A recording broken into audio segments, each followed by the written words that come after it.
السلام عليكم ورحمة الله وبركاته. الحمد لله نحمده ونستعينه ونستغفره ونعوذ بالله من شرور أنفسنا ومن سيئات أعمالنا. من يهده الله فلا مضل له ومن يضلله فلا هادي له. أشهد أن لا إله إلا الله وحده لا شريك له وأشهد أن محمدا عبده ورسوله. أما بعد. Hadis yang berikutnya, wa 'an Ibni Mas'ud radhiyallahu anhu qala qala an-nabiy sallallahu alaihi wasallam awwalu ma yuqda bainan nasi yawmal qiyamati fid dima. Muttafaqun alaih. Jumpa daripada Ibnu Mas'ud radhiyallahu anhu. Ibnu Mas'ud yakni Abdullah bin Mas'ud. Sebelum ni kita baca hadis daripada Abi Mas'ud. Abi Mas'ud bukan Abdullah ibn Mas'ud. Abi Mas'ud Al-Ansari, kita telah sebut terjemahan dia sebelum ini. Dia bukan Abdullah bin Mas'ud. Abdullah bin Mas'ud adalah sahabat yang besar, dikenal di kalangan kibarus sahabah, di kalangan pembesar sahabat. Nabi sallallahu alaihi wasallam doa kepada dia masa dia masih muda. Apabila dia lihat Nabi sallallahu alaihi wasallam, tanya dia dalam perjalanan Nabi dan Abu Bakar Siddiq radhiyallahu anhu, Nabi tengok dia ada dia jaga kambing. Jadi Nabi minta susu. Jadi tanya ada susu, dia tak ada susu. Jadi Nabi minta kambing yang tak ada susu, yang kosong kantung dia, yang susu dia tu tak ada. Kemudian Nabi SAW dengan tangan baginda urut susu itu, ada susu dan perah, dan Nabi minum, Abu Bakar minum. Dan kemudian Abdullah bin Mas'ud dia lihat hal ini, dia minta kepada Nabi SAW supaya ajar dia, alimni, ajar. Nabi SAW kata, innaka ghulamun mu'allam, engkau adalah budak yang diajar. Dan akhirnya memang dia belajar dengan Nabi SAW, dia mengenal Islam dan seumpama. Abdullah bin Mas'ud radhiyallahu anhu orangnya kecil tetapi ilmu je banyak. Dia telah memakmurkan kota-kota Iraq, Kufah, Basrah dengan ilmunya.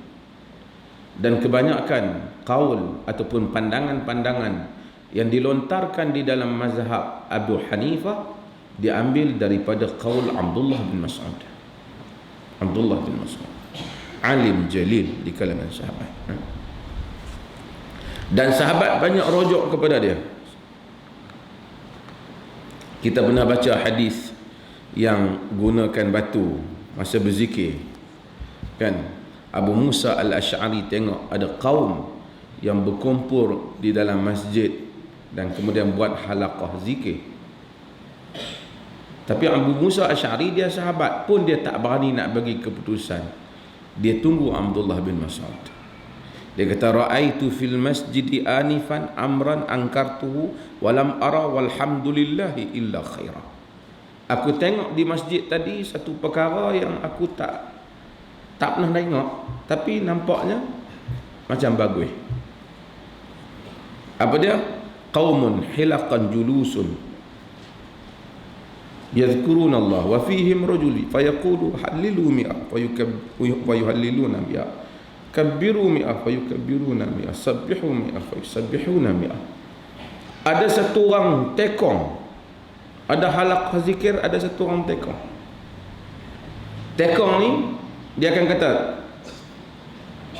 takbir 100 kali, Allah Akbar, Allah Akbar, Allah. Tasbih 100, subhanallah, subhanallah. Takbir sekali, Allah Akbar, Allah Akbar. Tahmid, alhamdulillah. Tekong. Daripada wafi aidihim hasa. Daripada batu duk kira bilangan tas. Abdullah bin Mas'ud kata, kenapa kau suruh mereka ambil batu tu kira dosa dia apa? Dan Abdullah bin Mas'ud panjang cerita, dan saya telah cerita dalam hadis-hadis yang lepas. Ringkasnya Abdullah bin Mas'ud pergi. Katanya Abu Musa Asy'ari tak boleh putuskan. Abu Musa famadayna ma'ahu. Dia berjalan, kami pun berjalan bersamanya.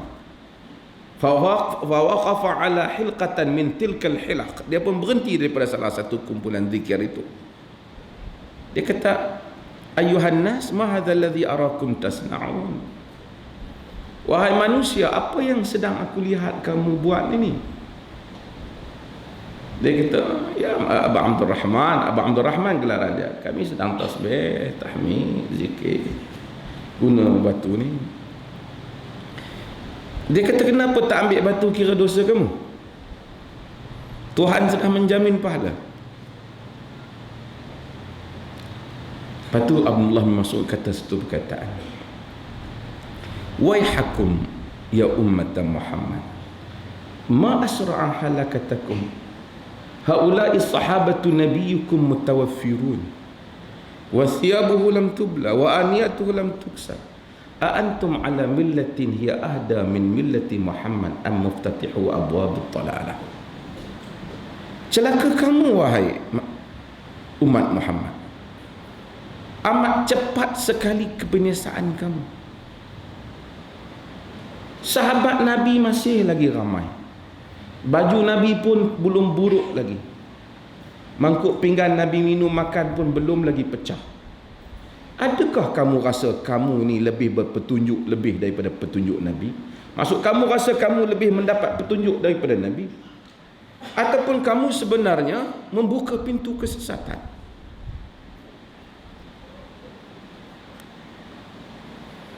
Apa mereka jawab geng-geng zikir? Ya Aba Abdurrahman, innama aradna bihi khaira. Wahai Aba Abdurrahman, kami bertujuan baik. Ini standard jawapan.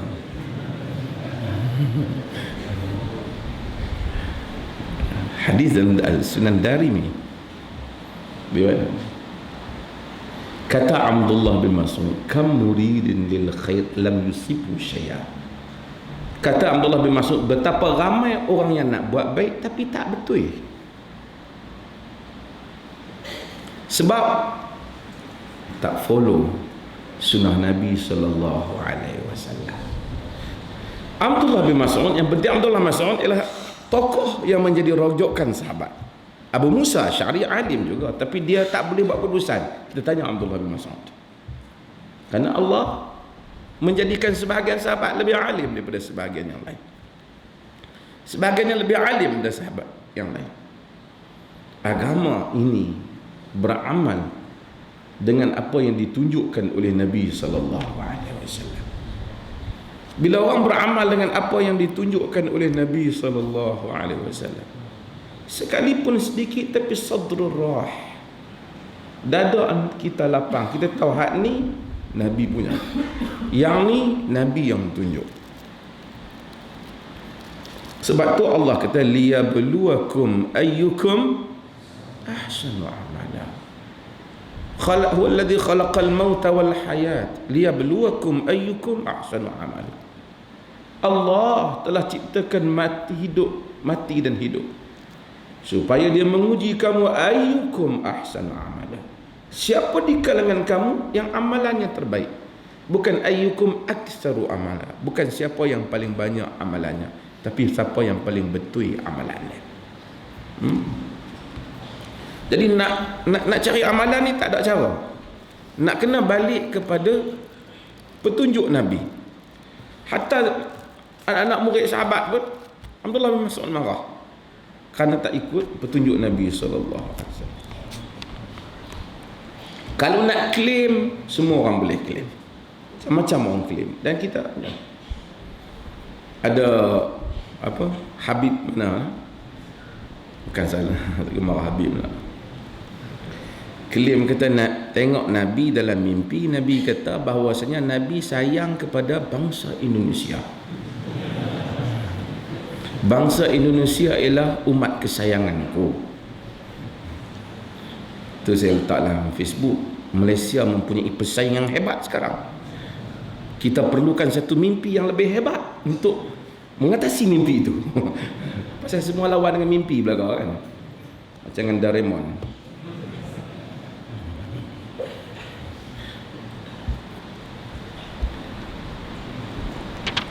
Qala Nabi kata, awwalu ma yuqda bainan nas yaumal qiyamati fid dima. Perkara yang pertama yang ditentukan, dibicarakan, diqada'kan, tu kita panggil qadhi. Qadhi maksud hakim, pemutus. Tapi kita bila dalam tradisi kita bila sebut qadhi, teringat nikah. Qadhi nikah. Agama dia jadi qadhi, dia hakim. Dan dia pun kadang-kadang tahu bab nikah. Dan bab nikah tu pun kadang-kadang tak apa nak lului, sangat gagah. Kadang-kadang kita kata kalau tak ada orang satu tempat nak kahwin, dia kata, ustaz saya nak kahwin ni tak mau shake hand, nak akad, tak boleh. Padahal bukan ada rukun shake hand ni, tak ada dalam mana-mana mazhab pun tak suruh. Tak kata hendaklah shake hand tangan pengantin. Pergi kahwin dia apa? Tentang pergi kahwin dengan Arab kan, orang putih yang sama. Dia duduk sini, announce, saya nikahkan kamu dengan sekian. Kita saya terima. Okay, I do.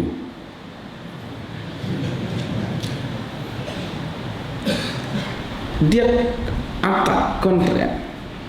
Jelas, kenyataan jelas, saya kahwin kawak dengan anak saya fulana. Saya terima.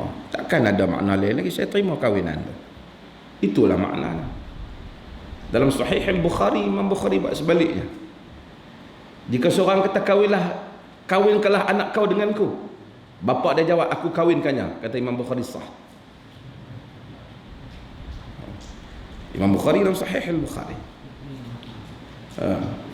Tapi kena cukup saksi ya. Pak dia yang kata lah.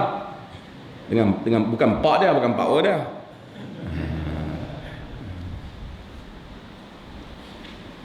Perkara yang pertama yuqda bainan nas. Perkara yang pertama yang diqada'kan, dihukum di kalangan manusia pada hari kiamat ialah fid dima, di dalam darah, mengenai darah.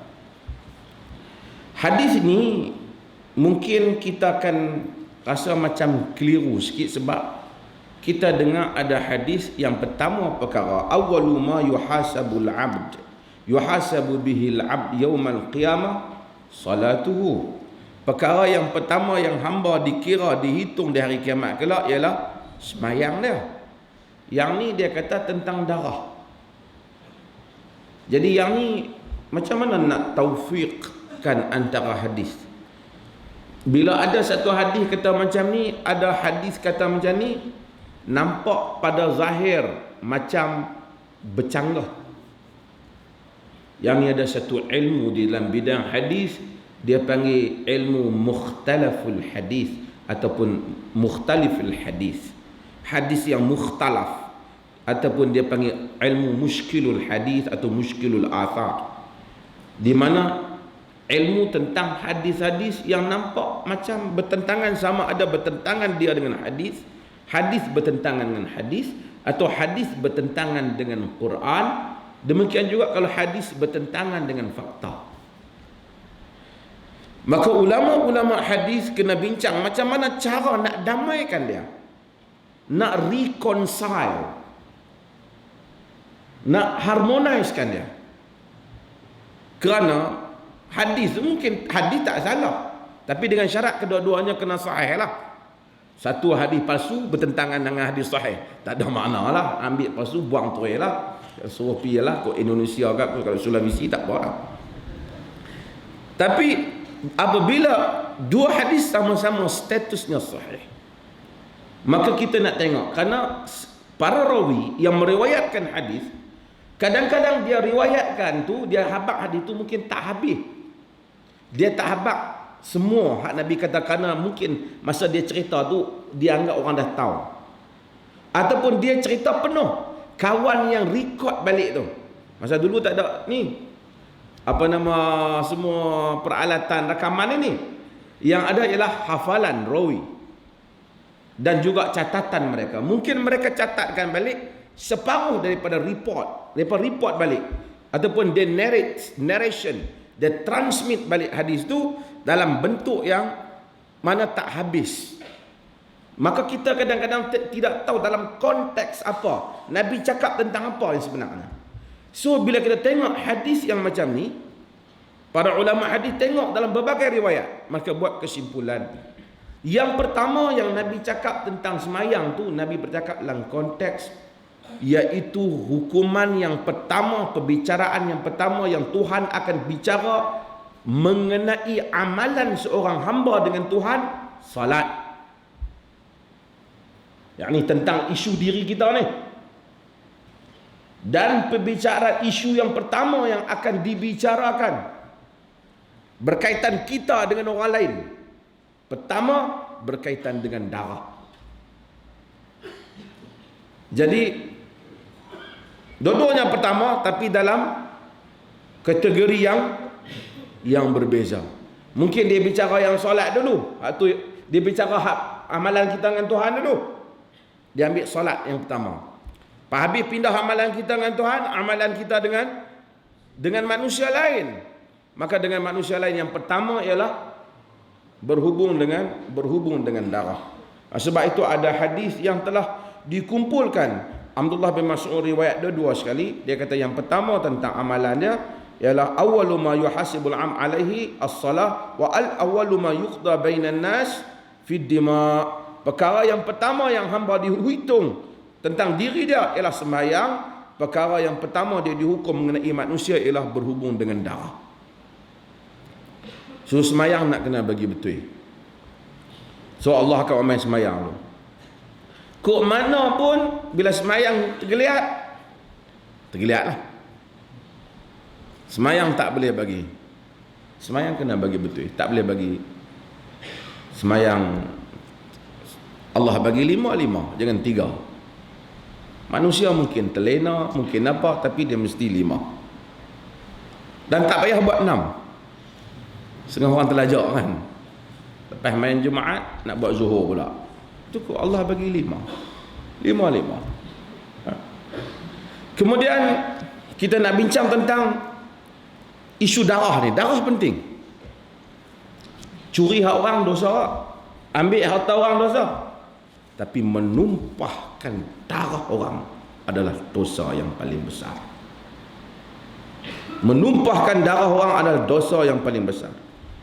Nabi SAW sebut dalam hadis yang lain yang diriwayatkan oleh An-Nasa'i dan juga Imam Ahmad, bahawa orang yang mati ya'ti kulla qatilin qad hamala ra'sahu fayaqul ya Rab sal hadha fima qatalani. Pada hari kiamat kelak, orang yang dibunuh, Nabi kata akan mai dengan kepala dia pegang. Biasanya dulu orang bunuh pancung kan. Dia kata, wahai Tuhan, tolong tanya dia ni pasal apa dia bunuh aku. Kalau seorang, bagaimana yang bunuh ramai? Quran sebut, wa man yaqtul mu'minan muta'ammidan fajazauhu jahannam khalidan fiha ghadaballahu alaihi wa la'anahu wa a'adda lahu 'adzaban 'azima. Wa man yaqtul mu'minan muta'ammidan, siapa yang bunuh orang mukmin dengan sengaja, fajazauhu jahannam, balasan untuk dia neraka jahannam, khalidan fiha, kekal dia dalamnya. Walaupun ada ulama takwil kata kekal ni maksud terlalu lama untuk dia. Ghadiballahu alaihi, Tuhan marah pada dia. Wa la'anahu, Tuhan laknat dia. Wa a'adda lahu 'adzaban 'azima, dan Tuhan menyediakan untuk dia azab yang maha besar. Bunuh orang. Nabi kata wala yazalu mu'min fi fushatin min dinihi ma lam yusib daman haram. Sentiasa orang mukmin tu, ini dalam hadis Bukhari, dalam sentiasa orang mukmin itu masih lagi ada, dan ini dalam riwayat, di dalam riwayat Bukhari, Nabi kata sentiasa orang mukmin itu masih lagi ada keruangan, kelonggaran untuk dalam agama ini selagi dia tak tumpahkan darah secara haram dan dia bunuh orang, yang ni hal lain, dia katakanlah dia berzina, dia boleh taubatkan Tuhan. Katakanlah dia minum arak, dia boleh taubat. Dia bunuh orang, dia mungkin boleh taubat dengan Tuhan. Tetapi Nabi kata benda ni tak boleh selesai macam tu. Dia kena ambil balik nyawa dia. Walakum fil qisasi hayat. Bagi kamu pada hukuman bunuh balas itu kehidupan. Padahal bukan hukum bunuh balas, dia kita bunuh satu orang, orang tu mati. Bunuh balik kawan yang bunuh, berapa mati? 2 mati. Tapi Quran kata itulah kehidupan.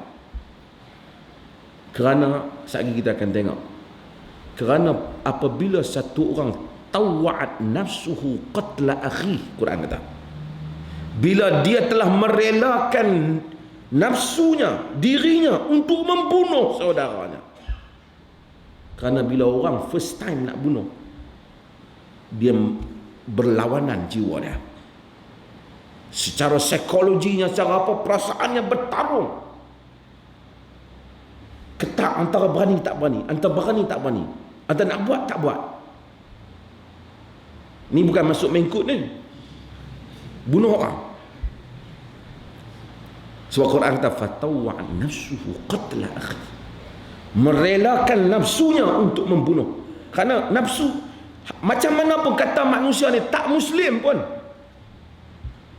tak payah muslim pun, tapi bila nak mari bab bunuh orang, jiwa dia bertarung, dia ketak orang ni nak bunuh. Tapi dan dia bunuh seorang,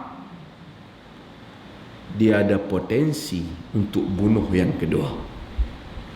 Dia dah lepas dah test tu.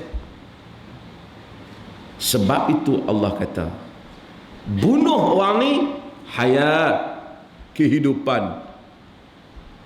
Kerana sudah ada satu penyakit dekat dia. Dan yang ramai ni seorang dah berbunuh. Maksud membunuh jiwa yang tak halal untuk dia bunuh. Membunuh jiwa yang tak halal untuk dia bunuh. Saya nak sebut satu perkara tentang pembunuhan ni sebelum kita pergi hadis. Siapa yang mula bunuh orang?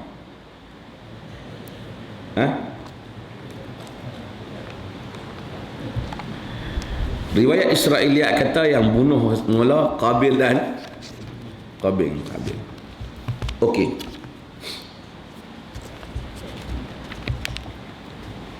Quran dalam surah Maidah Allah sebut, Allah kata watlu alaihim naba abna adam bil haqq idh qarraba qurbanan fatuqabbala min ahadihima wa lam yutaqabbal min al-akhar qala la aqtulannak.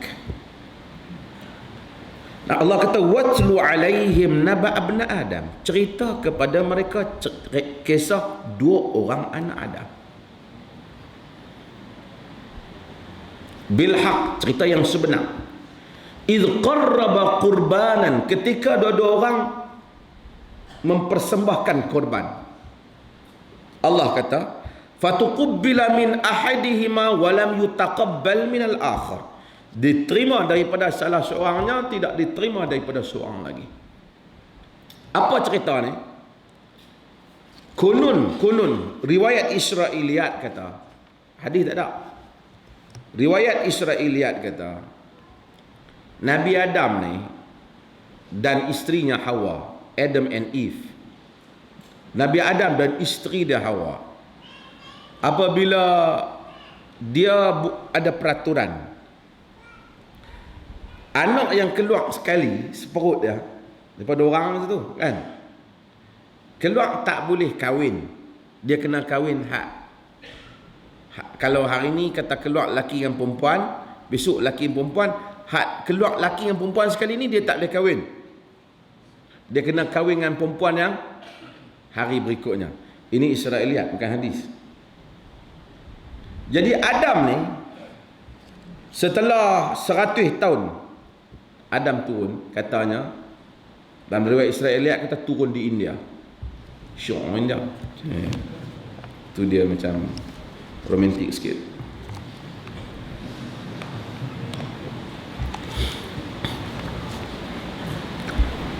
Dia dapat anak yang pertama, nama dia Qabil. Dan regu dengan Qabil ni Iqlima, kata riwayat Israiliyat. Seorang lagi hari berikutnya dia dapat Habil dan regu dia Labuda. Jadi Qabil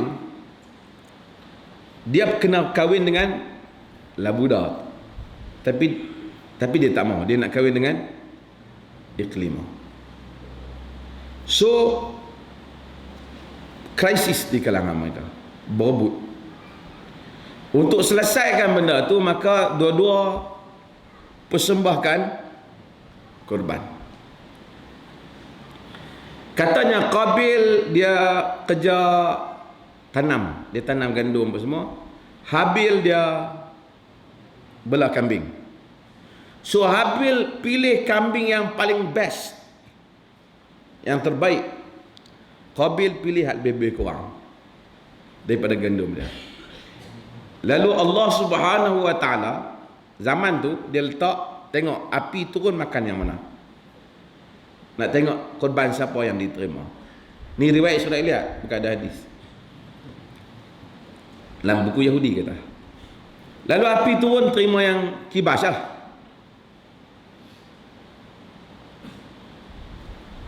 Qabil nak ingin. Dia kata la aqtulannak, aku akan bunuh kau. Habis sabar, dia kata aku tak membunuh kau, aku takut ke Allah Ta'ala. Tapi dia tak tahu macam mana, pasal dia tak ada pengetahuan. Dia pun tak tahu, tak ada tok guru apa. Macam mana nak bunuh orang Kononnya datang burung 2 ekor iblis, mari ajak, mari rasuk burung ni macam mana cara nak bunuh.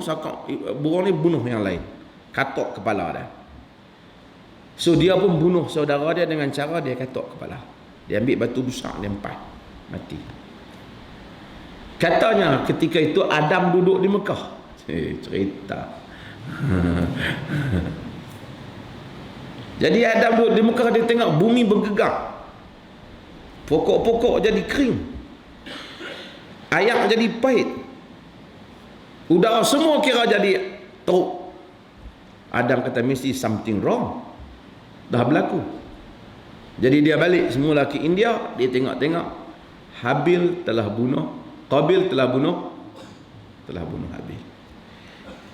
Ni cerita Israiliyat lah, kemudian panjanglah ceritanya. Tapi Quran, riwayat ini tidak ada dalam Quran. Tak ada dalam Quran. Tidak ada juga di dalam hadis. So kita tak boleh nak pegang. Siapa nak cerita, even nama Qabil dengan Habil pun tak ada dalam Quran dan hadis dan sunnah. Kerana apa? Mungkin tak nama mereka Qabil dan Habil, kita tak tahu, mungkin lah. Quran tak mention nama ni kerana tak ada kepentingan di sudut lesson, di sudut pengajaran, di sudut ibrah. Quran hanya akan sebut benda yang berkaitan saja. Quran kata apa? Baca kepada mereka cerita 2 orang korban. Nampak macam nak sama cerita tadi lah. Dia kata korban, tapi dia tak cerita seorang korban kambing, dia tak cerita. Pasal itu tak penting. Dia nak ambil pengajaran saja. Qala la aqtulannak, Bila seorang diterima, seorang tak terima, dia kata sesungguhnya aku akan bunuh engkau. Qala innama yataqabbalullah minal muttaqin. Dalam surah Maidah. Jadi seorang kata tak tahu Qabil kata, Quran kata salah seorang. Seorang yang tak diterima korban dia kata bahawasanya aku akan bunuh engkau. Seorang kata, dia kata, pasal apa nak marah kat aku? Bukan aku punya kes. Kita sama-sama letak benda ni. Allah terima yang aku, nak pergi bunuh aku pasal apa? Tapi dia kata, innama yataqabbalullah minal muttaqin. Ini tuan-tuan nak kena tengok. Kita nak kena tengok lah. Saya nak kena tengok. Tuan-tuan nak kena tengok. Dia kata, sesungguhnya Allah hanya terima amalan daripada muttaqin. Daripada orang yang bertakwa. Para ulama salaf kata bila baca ayat ni kita semua susah hati. Pasal Allah kata nak terima hak bertakwa saja. Jadi orang buat amalan ni banyak. Hak derma banyak, cek besar pada pintu ada, separuh pintu ada. Hak lagi wartawan tak mai, derma tak keluar pun ada. Macam-macam orang. Tapi Allah kata innama yataqabbalullahu minal muttaqin. Sesungguhnya Allah hanya terima amalan muttaqin, orang yang bertakwa. Maksudnya orang yang buat, Nabi kata at-taqwa hahuna, takwa di sini. So kadang-kadang mungkin orang kita tengok tepi jalan sekitar hak derma RM10, mungkin Allah lebih terima daripada yang RM10,000. Bukan amountnya, bukan kadarnya, tapi takwanya. Ini juga sir, rahsia di dalam doa. Benda yang doa kena terima, Tuhan kena terima doa. Kita doa selalu kita ni. Rabbighfirli warhamni waj'alni warfa'ni warzuqni. Kita doa. Tapi kita tak ada apa pun kita rasa. Semua orang lalui pengalaman yang sama. Salat pun sama kita kan. Patutnya alhamdulillahirabbil alamin. Hadis kata alhamdulillahirabbil alamin bila kita sebut Allah kata hamadani abdi. Hamba aku tu puji aku. Tapi kita tak ada feel. Kita tak rasa. Sebab kadang-kadang kita dah terlalu terbiasa dan semua orang melalui benda yang sama. Sebab itu doa, benda yang bak Tuhan terima bila dia tadarrur. Banyak kita amin amin rabbal alamin. Semua ni muqaddimah kepada nasi nak mai ya.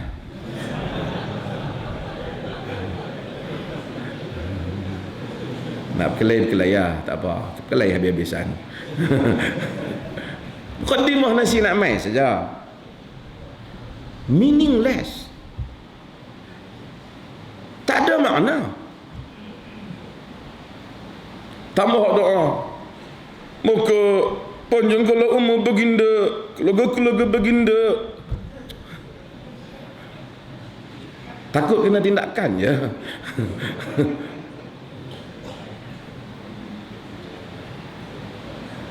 Tak mau kata kita kata doa tadarrur. Sebab itu tak akan ada satu doa yang orang bangun doa ke Allah dengan penuh rendah diri dengan Tuhan, tiba-tiba Tuhan tak terima. Tak ada. Bila dia minta sungguh-sungguh pada Tuhan, dia tahu dia minta kat Tuhan, Tuhan terima. Kata Sufyan Al-Thawri, Iblis minta kat Tuhan panjang umur, Tuhan terima. Pasal dia minta betul-betul. Dia tahu dia minta kat Allah. Takkan kita jahat dari Iblis.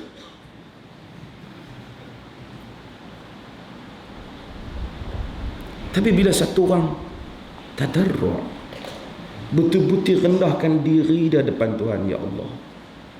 Sebab itu bila orang doa, ya Allah, dia sungguh-sungguh dia minta. Nidaan khafiyah, Quran kata Nabi-Nabi bila doa dengan suara yang perlahan, hati dia jatuh jiwa jatuh. Dia kata inkisar,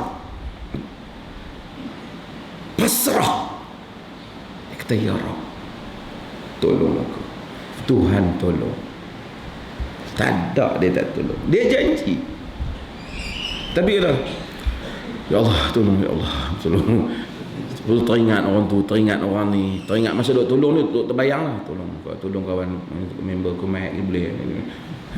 Dia bayang macam minta kat Allah, duk bayang muka kawan tu nak tolong, YB ni nak tolong, menteri ni bantu, tapi minta rezeki kat Allah. Allah nak bagi siapa perantaraan, itu Allah punya kerja. Tapi kita tak harap semua orang ni, tak ada siapa dalam bayangan kita. Masa kita minta kat Allah, hanya Allah Jalla wa'ala. Sebab tu doa mustajab. Sebahagian orang mustajab. Al-Bara' bin Malik mustajab doa dia. Dia angkat tangan mustajab doa dia. Dan manusia nak mustajab, sebab itu dia ajar supaya manusia qiyamul lail, supaya manusia tahajud. Kerana di antara tu dia dengan Tuhan tengah malam. Sebab tu antara benda doa mustajab dalam Sahih Al-Bukhari, dan Nabi SAW kata, siapa yang ta'ara, dia jaga tengah malam. Kan bukan senang, ada orang tidur tak jaga-jaga. Tapi kadang-kadang ada orang tidur terjaga. Sama ada dia terjaga apabila ayam ke, dia terjaga, terkejut jaga tengah malam. Kemudian dia menyebut la ilaha illallah wahdahu la syarikalah, lahul mulk wa lahul hamd wa huwa ala kulli syai'in qadir. Subhanallah walhamdulillah wa la ilaha illallah wallahu akbar wa la hawla wa la quwwata illa billah. Nabi kata, kalau dia istighfar, ghufiralah.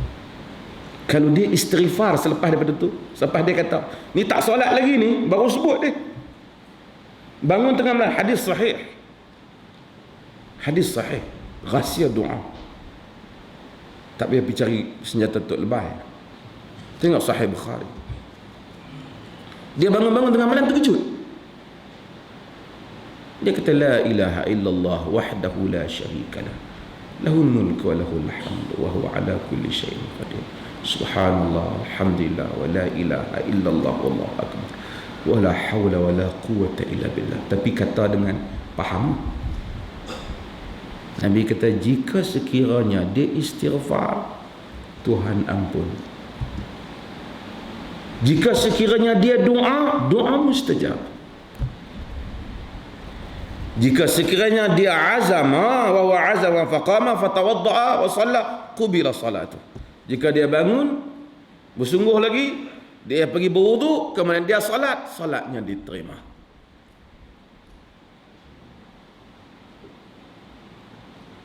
Sebelum kita terkejut makan, sebelum nak mayang tahajud ke apa, kita pun sebut.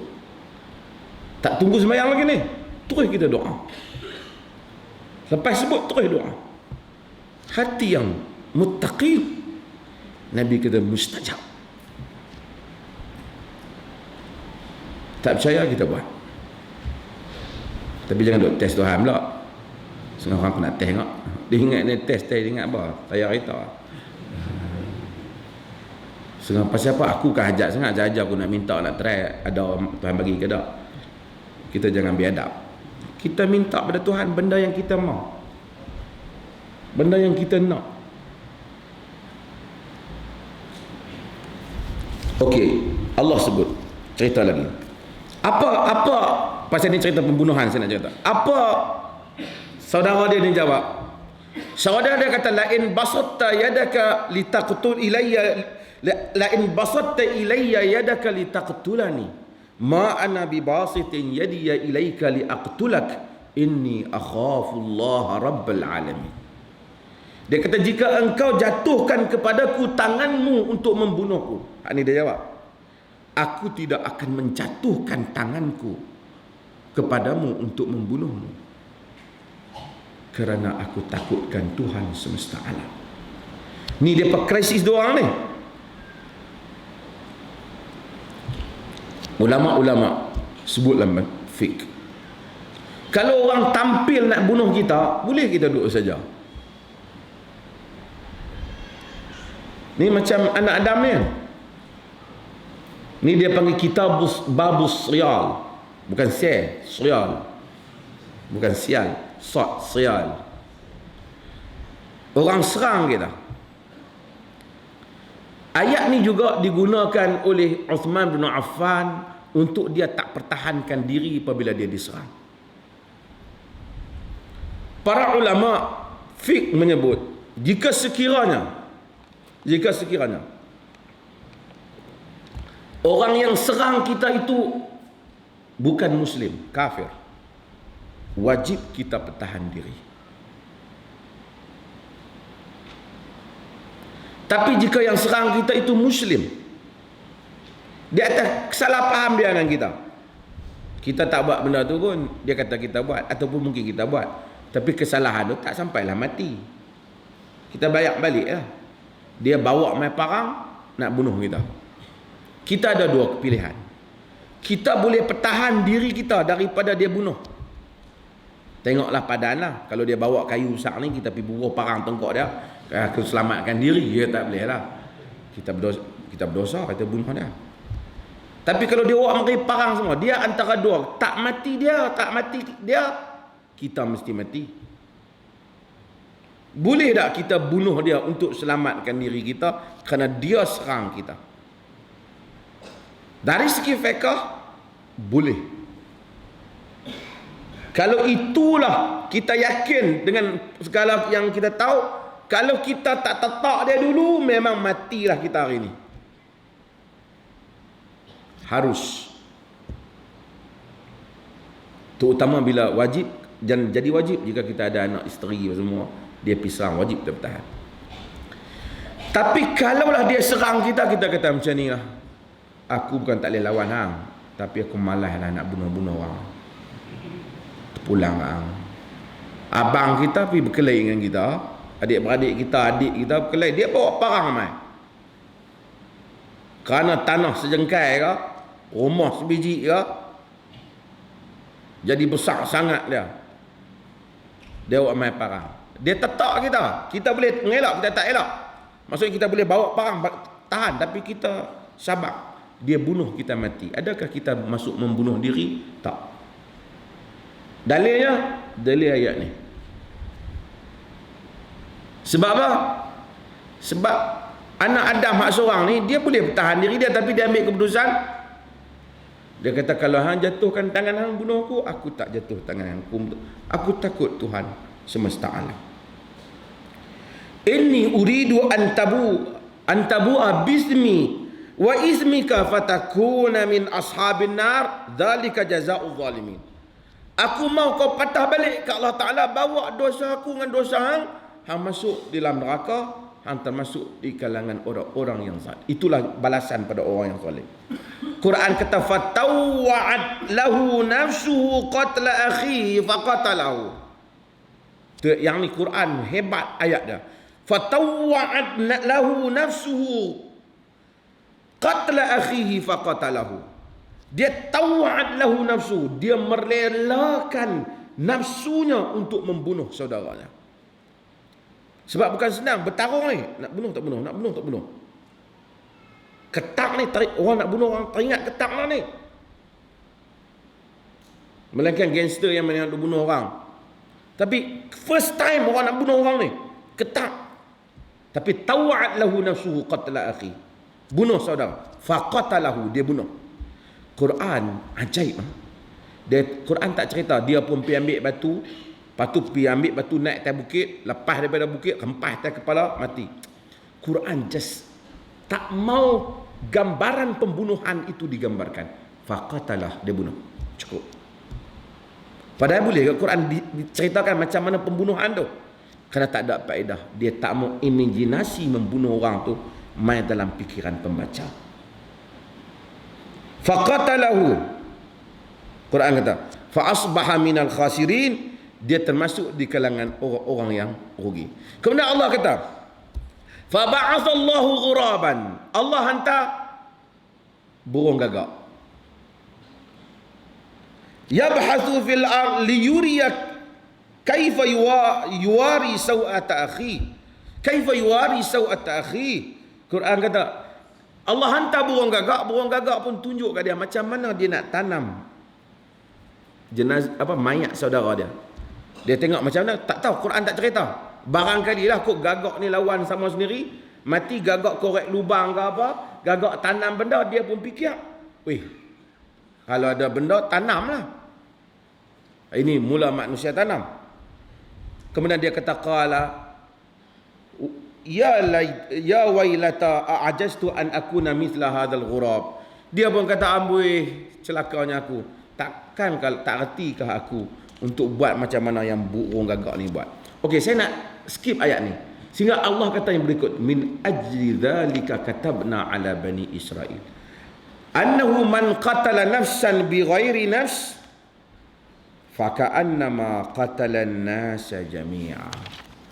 Dengan itu maka kami tuliskan kepada Bani Israel bahawa sesiapa yang membunuh nyawa tanpa sebarang sebab, maka sesungguhnya seakan-akan dia telah membunuh manusia keseluruhannya. Pasal apa? Sebab. Pasal apa Quran kata siapa yang bunuh seakan-akan dia membunuh manusia keseluruhannya? Sebab pertama bila dia start bunuh tadi, darah ni, dia start bunuh, mula-mula manusia tak ada keberanian. Tuan-tuan jangan balik try bunuh siapa, nak tengok berani tak berani dah. Manusia dia tak berani nak bunuh. Tapi maksudnya dan dia start bunuh, bererti dia boleh bunuh semua manusia. Kebersediaan untuk membunuh tu ada. Ataupun Quran maksudkan bila dia start membunuh, bererti dia memerangi masyarakat manusia yang sepatutnya menerima kehidupan, tapi dia memulakan sunan pembunuhan, yang membunuh. Sebab itu Nabi SAW sebut di dalam hadis bahawasanya takkan ada siapa pun yang membunuh orang melainkan anak Adam yang pertama, dia akan menanggung dosa dia. Pasal apa? Pasal dia mulakan. Inilah dosa orang yang memulakan pembunuhan. Kita bunuh orang yang, sebab tu man sanna fil Islam sunnatan sayyi'atan fa alaihi wizruha. Siapa yang mulakan sunnah yang jahat, dia tanggung dosa. Sebab tu setiap orang yang bunuh, anak Adam share dosa. Dia ni share. Hak dia ni share. Sebab dia start.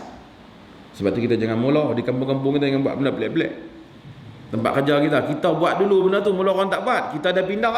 Ramai orang nak buat, kita start, kita tanggung. Termasuklah segala amalan-amalan yang Nabi tak buat, yang telah menyusahkan masyarakat Islam, kawan awal yang buat, dia kena tanggung. Tak kira dia serban besar mana. Anak Adam lagi. Adam ni bukan Adam penyanyi tu.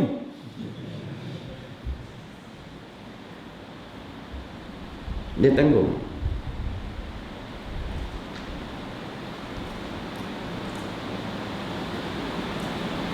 Dan niat nak membunuh ni, kalau kita pergi bergaduh dengan kawan kita nak lawan, kita jom, nak sangat, jom kita bergaduh. Dia bawa barang, kita membawa barang. Lawan-lawan, kita mati, dia hidup. Nabi kata idza taqal musliman bisayfaihima fal qatil wal maqtul kilahuma finnar. Bila dua orang muslim berjumpa, menghunuskan pedang mereka, yang membunuh dan yang dibunuh, kedua-duanya masuk neraka.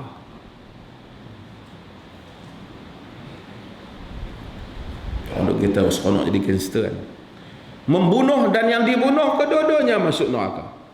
Sahabat tanya, ya Rasulullah, fahadha qatil fama balul maqtul. Wahai Rasulullah, yang ni yang bunuh tak apalah masuk neraka, macam mana pula kepada yang kena bunuh? Nabi kata wa kana harisan ala qatli akhi, kerana dia juga bercita-cita nak bunuh saudara dia. Maka ini adalah satu bab dalam agama yang mana Nabi SAW tunjukkan, dan agak Quran dan sunnah Nabi tunjukkan bagaimana Islam menjaga penghormatan nyawa. Wa man ahyaha fa ka'annama ahyan nasa jami'a. Itu ayat tertentu. Siapa yang menghidupkan nyawa, seakan-akan dia menghidupkan manusia, nyawa yang lain keseluruhannya. Tu peranan orang kerja doktor. Doktor yang selamatkan orang tu daripada mati tu, dia menyelamatkan nyawa lain, seakan-akan dia selamatkan orang.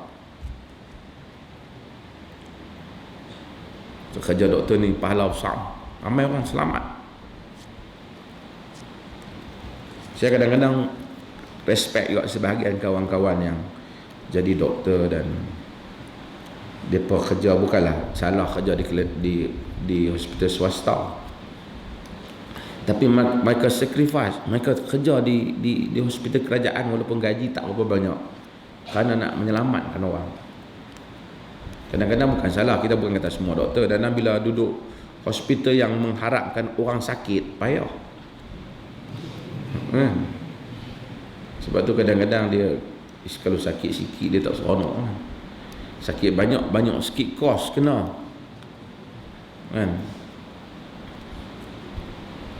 Dan itu perjuangan sebab kata ini perjuangan. Orang yang pergi belajar, ambil kedokteran, dia perubatan, itu perubatan Islam. Sebenarnya tak ada lah perubatan Islam. Perubatan syarak ni sebab tak ada lah nama Nabi kata perubatan Islam, tak Islam. Cuma kita dah sempitkan hak jampi tu jadi perubatan Islam. Mari ambil kursus perubatan Islam. Ayak jampi. Sekarang ni stiker jampi. Yang jika dilekat di tangki minyak kereta akan jimat. Kena dibaca 30 juzuk. Apa nama tahu? Darul Hadis mana? Saya tak tahu. Apa jampi ni? Ayat jampi yang dibaca sebanyak 60,000 khatam Quran. Biar betul. 6,000, 60,000. 600,000. 600,000. Hebat. Kalau subhanallah, harga pun meningkat lah. Lalu orang pun sebab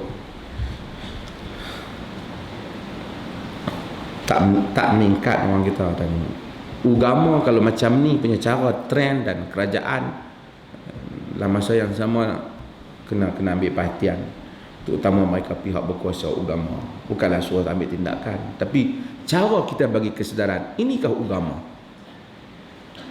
Bila daripada semua otak yang bijak-bijak ni mari kepada agama, yang ni ya dia buat. Dia ambil ayat, dia jampi. Orang lain terokai bidang perubatan, hasilkan macam-macam vaksin dan seumpamanya. Kita duk jampi ayat. Saya bukan kata jampi tak ada dalam Islam. Saya kata ada. Tapi dalam semua benda jampi ni,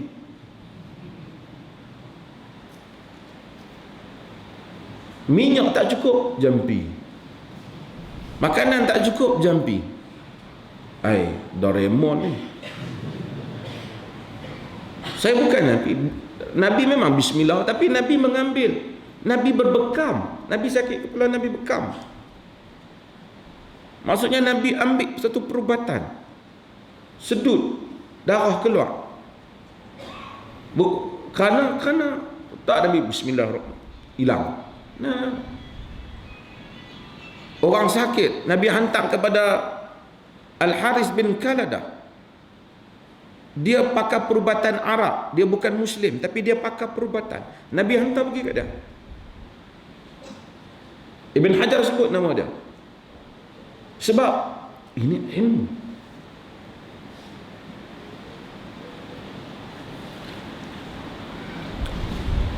Wallahu ta'ala alam. Ada soalan tak?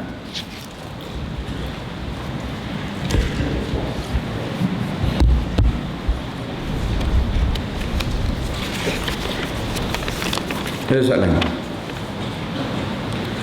Hai, soalan berulang tapi saya jawab. Jika amalan baca Yasin dan bertahlil tidak wajar dilakukan kat atas si mati baru meninggal, pada pandangan ustaz, apa perkara yang patut kita lakukan? Tuan-tuan, orang yang mati, sakit nak meninggal, boleh tak kita baca Yasin? Boleh. Ada hadis yang diriwayatkan oleh Ibn Hibban, Iqra'u ala mautakum Yasin, baca untuk mauta kamu Yasin. Walaupun hadis Ibn Hibban ini dhaifkan oleh sebahagian kerana dikatakan ada rawi yang majhul, tetapi secara umumnya membaca Yasin untuk orang yang hampir nazak tak ada masalah. Khilaf, siapa yang rasa hadis ni dhaif, dia tak membaca, kita tak boleh paksa. Siapa yang rasa dia hadis ni boleh dia amalkan kerana dia bukan palsu. Dia amalkan. Maksud dia baca orang sakit, kita tengok-tengok duk tengah sakit, dia pergi baca Yasin kepada orang yang sakit tu. Nazak. Adakah bercanggah dengan sunnah Nabi? Secara umumnya tak bercanggah. Boleh baca. Cuma adakah Nabi ajak bila mati 3 hari pergi buat kenduri, 7 hari Nabi tak ajak? Yang tu bukan amalan, bahkan ada hadis yang melarang benda tu. Apa pendapat Ustaz tentang amalan qiyamul lail secara berjemaah? Nabi SAW qiyamul lail bersendirian, dan baginda juga ada riwayat baginda berjamaah, tapi bukan selalu. Antaranya ialah kisah apabila Nabi tidur di rumah isterinya Maimunah, kemudian apabila Nabi solat pada waktu malam, Ibnu Abbas ikut Nabi di belakang. Itu qiyamul lail. Berarti boleh qiyamul lail berjemaah, terutama kita dan isteri kita, anak-anak kita ikut kita di belakang, tidak menjadi masalah, bahkan itu adalah sunnah. Tapi kita pergi qiyamul lail di masjid guna pembesar suara, orang duk tidur, kita duk berderah tengah-tengah malam, dilarang oleh agama, ganggu orang.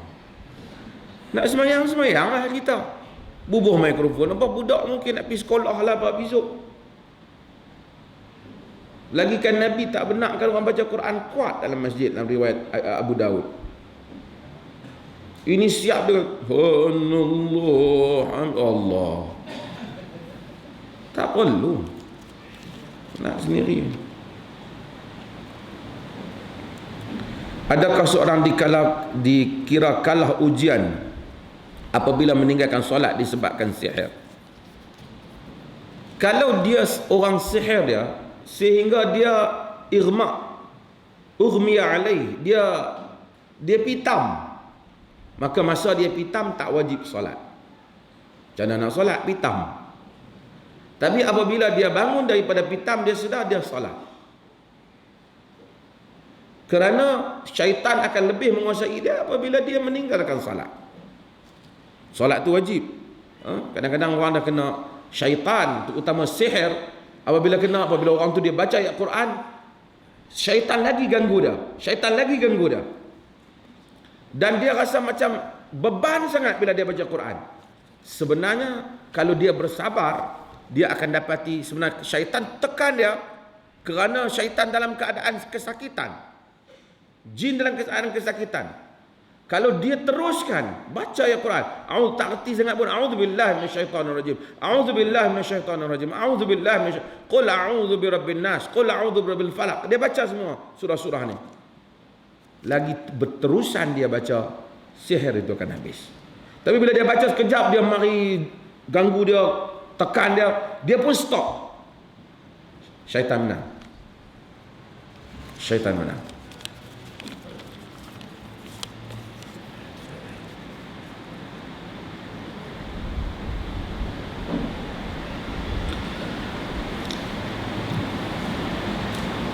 Cashier di supermarket, ada customer non-Muslim membeli arak dan membayar dan di kaunter.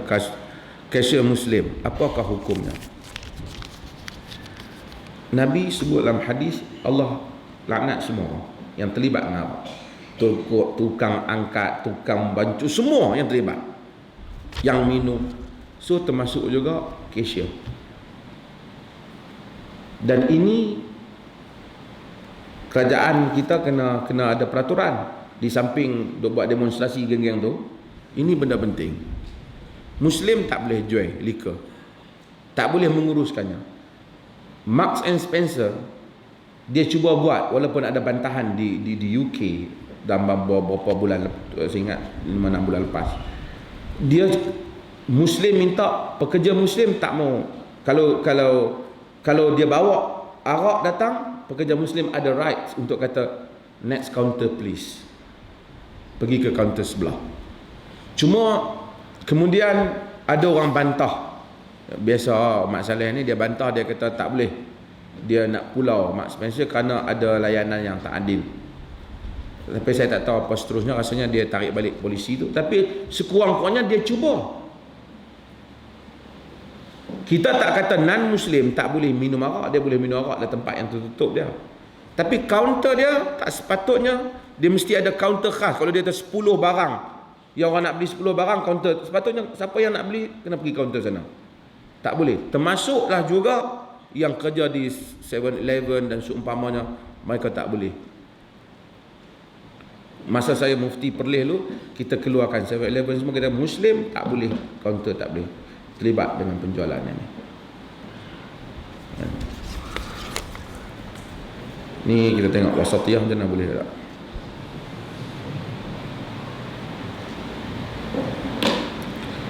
Adakah jika hadis menyatakan andainya makan tertentu, madu, habatus sauda mendapat kebaikan tertentu, adakah itu wahyu? Ini khilaf di kalangan para ulama. Majoriti kata ahli hadis macam kata wahyu. Sebahagian ahli sarjana kata macam Ibn Khaldun, dia kata yang ni bukan wahyu. Itu Nabi bagi tahu cadangan kepada benda yang memang ada di sekitaran Nabi. Tapi saya nak bahagikan perbezaan. Ada benda yang Quran sebut, maka kita tak boleh nafi tentang dia syifa, umpamanya madu. Sebab tu saya kata, Al-Imam Az-Zuhri kata cara dia untuk menguatkan ingatan, dia minum madu, ahli hadis, dan dia mengelakkan tufah, hamid, apple masam. Hadis tak ada kata jangan makan apple masam, hadis tak kata. Tapi mungkin mereka rasa, pengalaman mereka rasa mungkin mengganggu ingatan mereka. Tapi madu, Quran kata syifa'ul linnas, ubat untuk manusia. Jadi madu ya.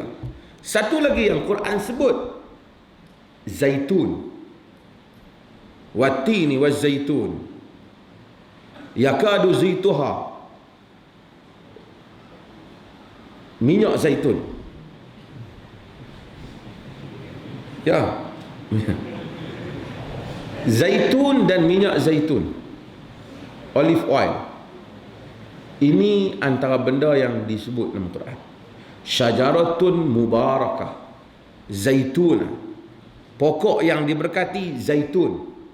So orang yang minum minyak zaitun, dan tuan-tuan boleh pergi tengok dalam banyak research orang buat tentang drinking olive oil, minum minyak zaitun. Zaitun minyak ni, bukan zaitun orang.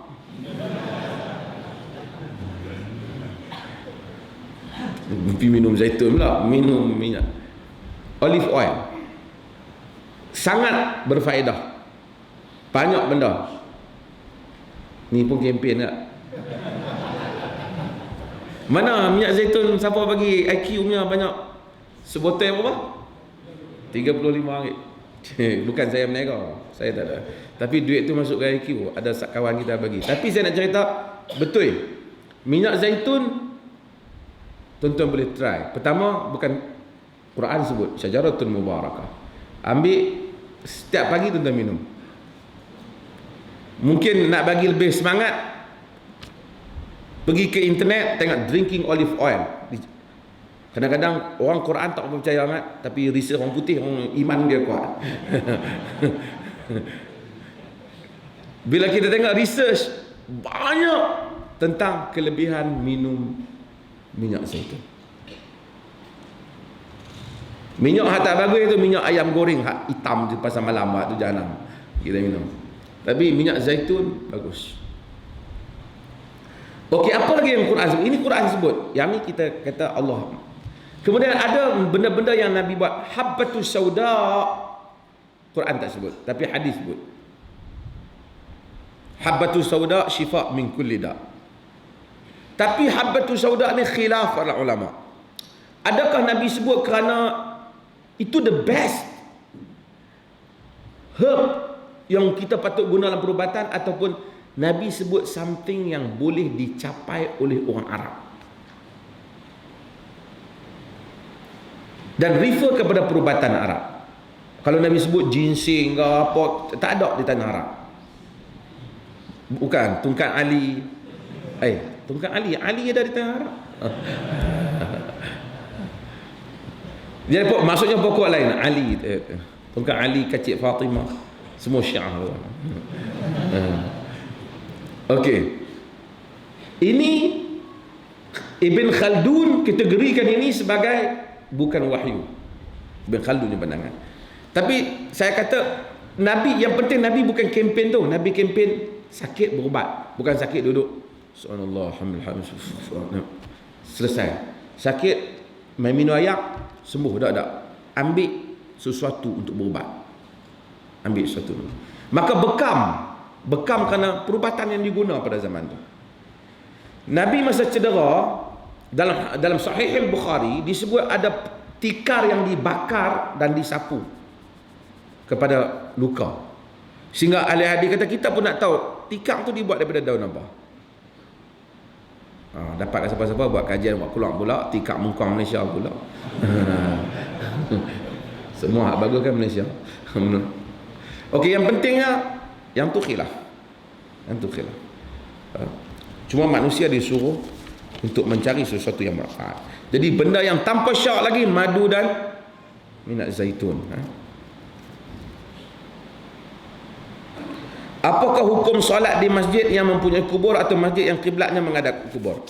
Jika sekiranya jelas kita solat, kubur duduk di depan, kita nampak, maka dilarang. Tapi kalau kita tahu ada kubur tapi masjid ni dah tertutup, dinding tak nampak, maka tak termasuklah. Kalau nak kira macam tu, setiap yang tak nampak semua nak kira, habis ya. Masjid banyak. Jadi benda yang tak nampak tak ada.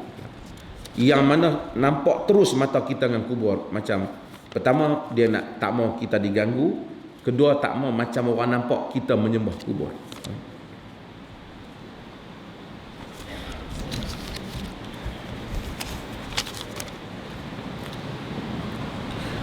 Apakah cara-cara untuk mimpi bertemu Rasulullah?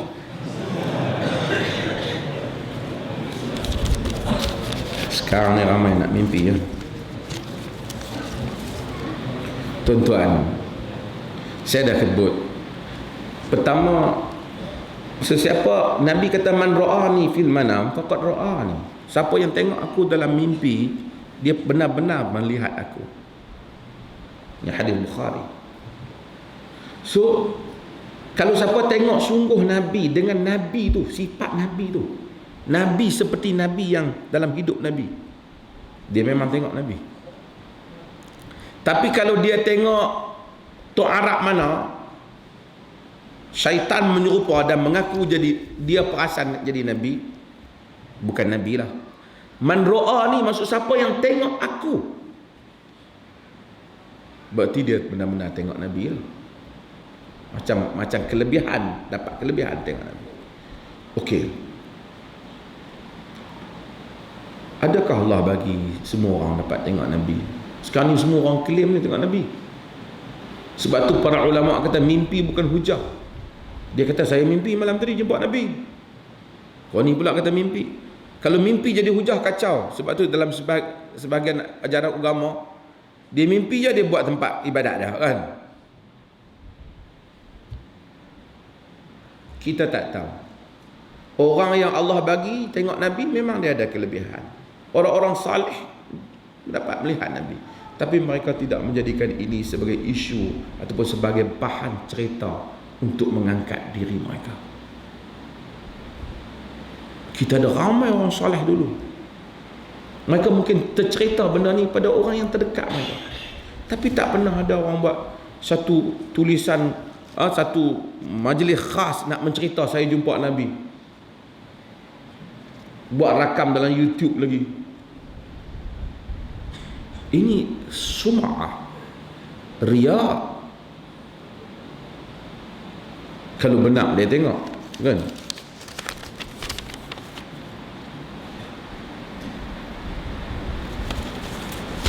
Okey.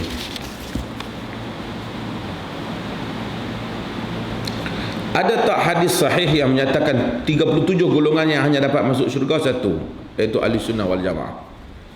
Hadis tak sebut ahli sunnah wal jamaah. Bukan kata ahli sunnah wal jamaah itu tak betul, tapi dia tak sebut perkataan tu. Dia sebut man ana alaihi ataupun ma ana alaihi wa ashabi. Apa yang aku berada di atasnya dan sahabat-sahabat aku berada. Ada sebahagian riwayat dia sebut ma'al jamaah, bersama dengan jamaah. Jadi ahlu sunnah tu bukan maksud pi daftar pertubuhan habas mana tu. Ahli sunnah Nabi ya. Kalau dia follow sunnah Nabi, dia ahlu sunnah. Kalau dia kata ni amalan orang tua-tua kita, ahlu sunnah, itu ahlu orang tua-tua. So ahlu sunnah wal jamaah, takkan jemaah kampung kita. Jamaah sahabat radhiyallahu anhum ajma'in. Apa hukum mengeluarkan zakat emas perhiasan? Dia keluarkan zakat emas 2.5. Sebahagian mazhab kata yang dia pakai dia tak keluar. Wallahu ta'ala alam. Tapi kalau tanya majlis fatwa perlih, dia tarjih pakai tak pakai emas semua keluar. So mami kena bawa keluar lah mami.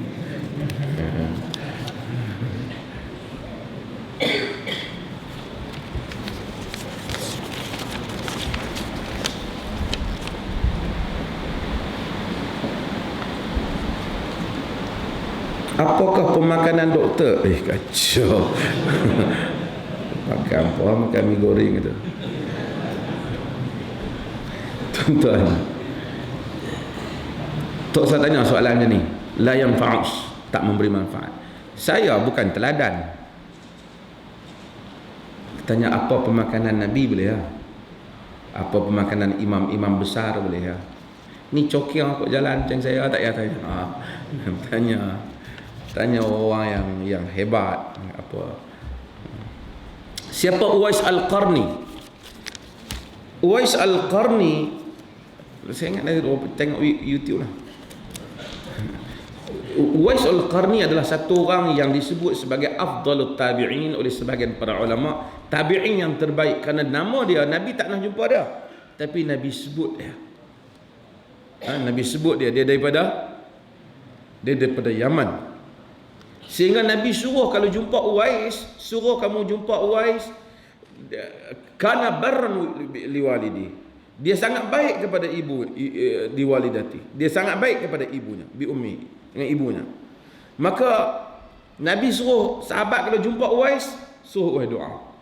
Ali, Umar, mereka berlumba-lumba dalam riwayat Muslim untuk jumpa dengan Uwais. Bila sehingga setiap kali ada kabilah daripada Yaman datang, mereka akan tanya, afikum Uwais, afikum Uwais. Ada Uwais bersama kamu, ada Uwais bersama kamu. Ini menunjukkan juga kalau kita jumpa orang saleh, kita suruh dia berdoa. Saya masih ingat 2-3 orang saleh yang saya rasa saya suruh doa, mustajab doa dia. Antaranya ada seorang yang meninggal tahun lepas, ingat, Zainal Abidin Al-Azami, ulama hadis India. Saya yang baca hadis dengan dia. Lepas pada tu masa semayang, saya semayang tepi dia, saya suruh dia doa. Saya rasa mustajab. Dia doa dalam bahasa Hindi, nahi semua, saya amin je lah. Tapi saya rasa mustajab doa. Saya bagi tahu saya nak apa, tapi dia doa. Ada orang yang doanya mustajab. Jadi kalau kita tahu orang yang doa mustajab, kita suruh dia doa untuk kita. Nabi suruh sahabat pergi jumpa Uwais. Uwais minta Allah ampun mereka. Padahal sahabat Nabi. Uwais tak jumpa Nabi. Uwais bukan sahabat. Uwais Al-Qarni daripada Yaman. Bila setiap kabilah Yaman datang, Umar kata, afikum Uwais, afikum Uwais. Ada Uwais, ada Uwais. Sehingga mereka jumpa Uwais. Uwais ada, mereka kata, jaga kuda. Nobody, bukan saudagar. So Umar pergi cari Uwais. Orang pun heran, Amirul Mukminin cari Uwais. Tu saya kata jumpa Uwais. Umar cerita bahawa Nabi sebut nama Uwais. Nabi suruh minta Uwais. Umar minta supaya Uwais doa, Allah ampunkan Umar. Hebat. Pertama hebat Umar tu sendiri. Umar tak kata ni Uwais, kena aku pun kira okey lah, Nabi doa banyak dah kat aku, tapi sajalah Nabi kata aku sebut biar ini kita belakang baru jumpa selendang belakang macam astagfirullahaladzim. Nabi sebut tentang Uwais, Umar 10 yang dijamin masuk syurga. Tapi Umar minta Uwais tolong doa bagi kau boleh merintah lagi 3 penggal. Maka Uwais minta Uwais doa. Kemudian Uwais tak mau duduk lama dengan Umar, kemudian Umar pemerintah, dia tinggal. Satu, Uwais balik ke Yaman. Lepas jumpa Umar minta dia doa. Ada orang datang jumpa Umar. Berapa lama kemudian Umar tanya, apa cerita Uwais? Ada orang kenal, ya Uwais miskin, Uwais ni miskin. Kenapa Amirul Mukminin? Doa dia mustajab. Uwais suruh Uwais doa. Jadi Umar cerita pada 2-3 orang daripada Yaman. Geng-geng Yaman balik, bukan pergi tawaf kubur Hud. Mereka balik, mereka pergi jumpa Uwais.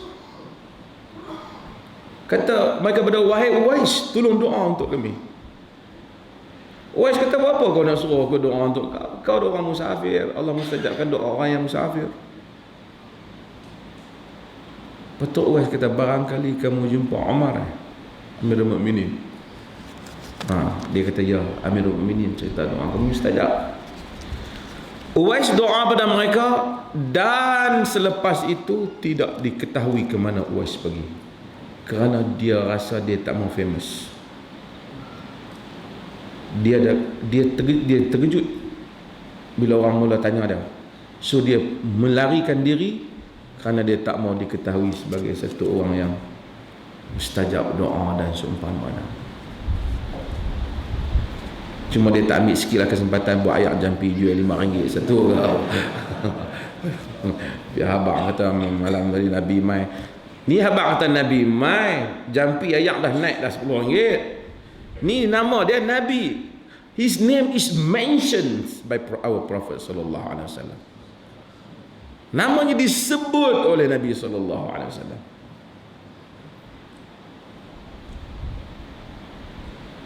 Bukan kata duk reka sendiri.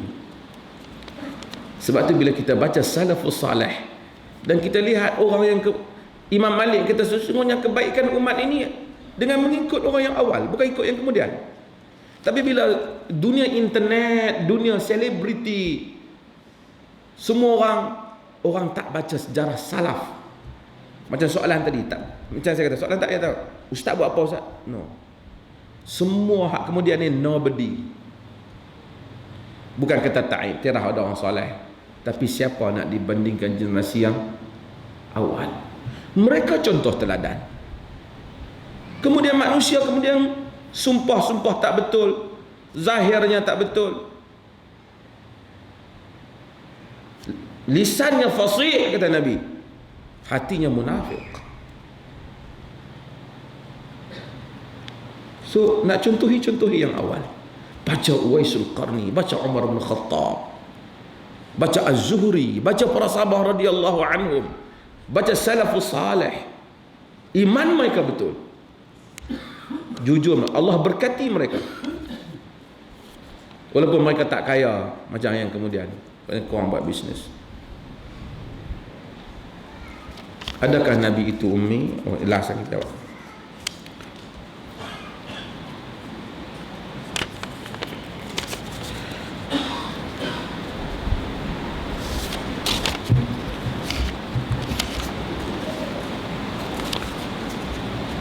Okey, yang lain ada soalan yang panjang sikit. Okay, insyaAllah itu saja soalan kita. Last ada soalan? Verbal tak ada? Soalan lisan tak ada? Saya tuan-tuan, sebelum saya nak tutup kuliah ni, sesiapa yang datang ke sini, saya tengok amat muda, saya tengok tabung ni berjalan, tuan-tuan jangan rasa terikat dengan tabung ni.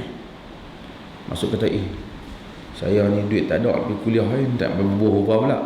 Tak ada pun tak payah bubuh. Kalau bubuh, bantu kita lah, kita bayar semua operasi ni kan. Tak apa, saya takut nanti tuan-tuan rasa macam kaya ni Dr. Azri dapat 4 tung ni. Itu tak betul. Tapi kita operasi kita.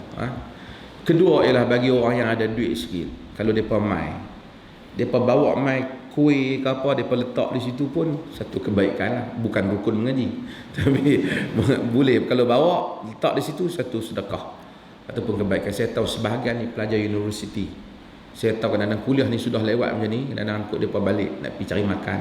Kalau kita mai seorang bawa 20 biji kuih, tak di situ, lama-lama banyaklah kuih macam-macam, dan kita bagi adik-adik kita ni makan. Ini satu kebaikan lah. Terima kasih banyak. Wassalamualaikum warahmatullahi wabarakatuh. Walhamdulillahirabbil alamin.